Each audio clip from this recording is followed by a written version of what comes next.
আমার রাসূল সাল্লাল্লাহু আলাইহি ইসলামের 11 জন স্ত্রী, এর মধ্যে একজন স্ত্রী ছিলেন একটু স্থূল আকৃতির, মানে মোটা। কি ছিলেন জানেন? ওই স্ত্রীর নাম কি?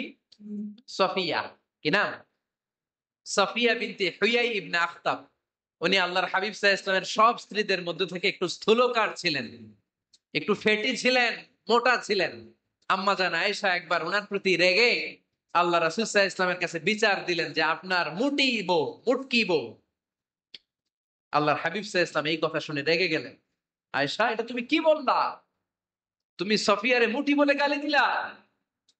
লাকাদ কুলতিলা কালিমাতান লাউ মুসিজাতহু লা মাসাজাতিল বাহর। আয়েশা, তুমি এমন একটা কথা সফিয়ার শানে বলেছো, এই কথাটাকে যদি সাগরের মধ্যে ঢেলে দেওয়া হয়, এই কথাটার তিক্ততা আর পঙ্কিলতা পুরো সাগরের নীল পানিকে মুহূর্তে কালো করে দিবে। এজন্য খবরদার, জিহ্বা সামলান। সাহাবারা রাদিয়াল্লাহু তাআলা আনহু আজমাইন, ওনারা জিহ্বা ধরে মাঝে মধ্যে জিহ্বার মধ্যে বাড়ি দিতেন আর কাঁদতেন আর বলতেন, জিহ্বা, তোর কারণে কিয়ামতের দিন আমরা আল্লাহর কাছে ধরা খেয়ে যাই। মুমিন চাইলে এই মুখ দিয়ে যা মনে চায় বলতে পারে।